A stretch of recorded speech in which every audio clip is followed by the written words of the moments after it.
Good afternoon from myself, Nastassia Arendse, right here at the JSE.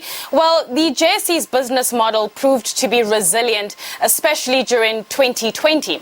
So I spoke to the CEO Leila Fourie to find out about how they're dealing with insider trading allegations and perhaps even other market manipulations that may be out there. But we also had a conversation about why the JSE is eyeing the Asia-Pacific region when it comes to offering exchange services. Have a listen.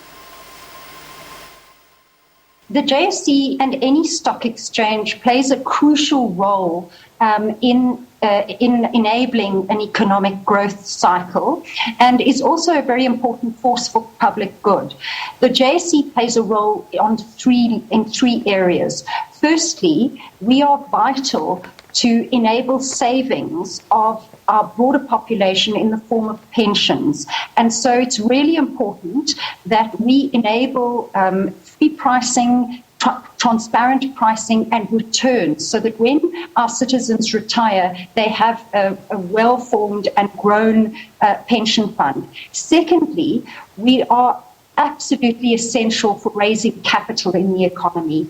And capital might be required either to grow and invest the business or to improve its financial position because of, for example, the COVID crisis. We saw an 80% increase in secondary capital raises. So this is listed entities raising more capital during the crisis. And then thirdly, the exchange is a force for good and for enabling innovation. And we have enabled a number of new innovative ways to raise capital, for example, on sustainable and green bonds, which enables the government or any institution to raise debt for good purposes and socially responsible purposes. So all in all, the exchange is a very vital cog in a very much broader economic landscape. On that note then, how do you think stock exchanges like the JSE are thinking of innovative ways to, encourage companies to remain listed or to consider listing? And how has that the pandemic affected companies' decisions to go public? Well, I think we've seen a cyclical and structural change globally in listed entities. So, for example, over a period of 8 years, the US listings reduced by 36%, and over a period of 20 years, the DAX in Germany saw a decrease in listings by 31%, and that's including those massive listings that we saw during the tech boom. South Africa has experienced something similar, and the pandemic has exacerbated that. So we are doing a lot to try and encourage listings. Of course, private equity is a growth mode, but most of those private equity firms end up cashing out by listing on the exchange. So we see that as potentially in the long term a good trend. We are also trying to enable private markets to raise capital in a new infrastructure that we're bringing to the market. And that would be focused specifically on two very important growth nodes for South Africa, namely infrastructure and SMEs. So we see the JSE as a very essential proposition for companies to raise capital, the very necessary capital that they need to grow and thereby grow the economy. I'm going to change gears a little bit here. How is the JSE dealing with perhaps call it cynicism that is out there where people might notice, share behavior that's a little bit unusual, a bit weird. There may be rumors of insider trading here and there. And there's a cynicism that the JSE isn't really doing anything about it. How are you, navigating around it and, increasing confidence to actually allow market participants to understand that you are actually doing it, you've got the mechanisms to spot if something weird or strange has been happening? The JSE's listings requirements are world-class and they are at a very high level of governance. That said, unfortunately, fraud can and does occur. It occurs in isolated incidents and tends to taint the entire market. The JSE is often seen as a lightning rod to some of the nefarious and bad behavior that goes on out there.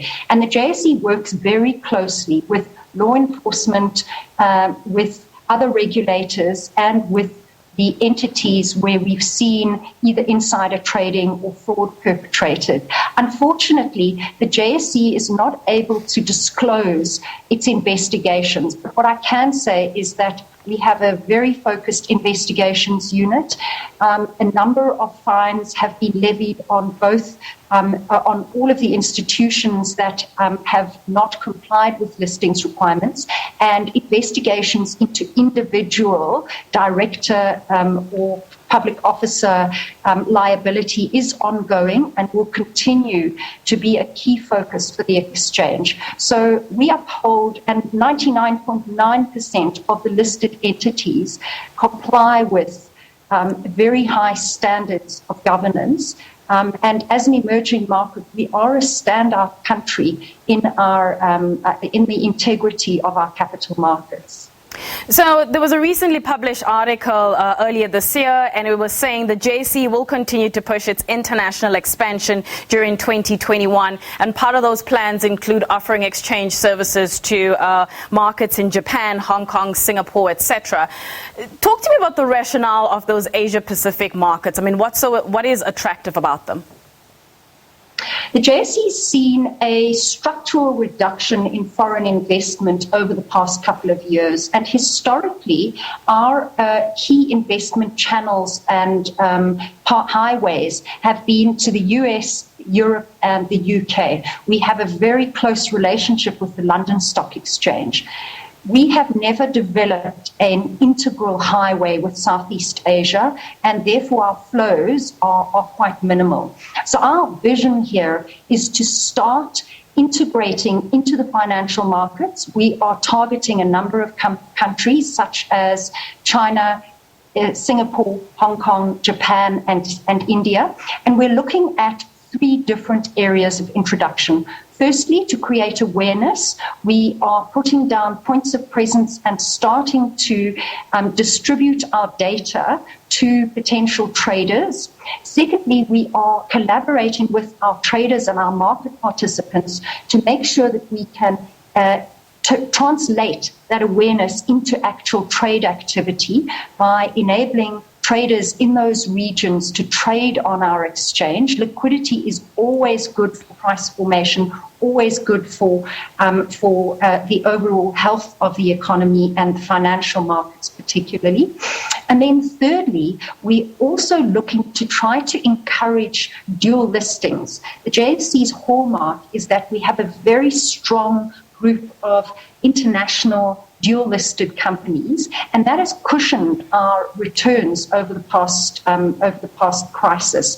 In fact, even in the first quarter this year, we've seen tremendous growth way above international markets, and largely that could be attributed to our very strong financial system, but also to the dual-listed companies. So those are the 3 areas, and we see Southeast Asia as a growth node, and we are working together with market participants to try and translate that into flows, into inbound investment, and into mutually supportive engagement in the financial markets.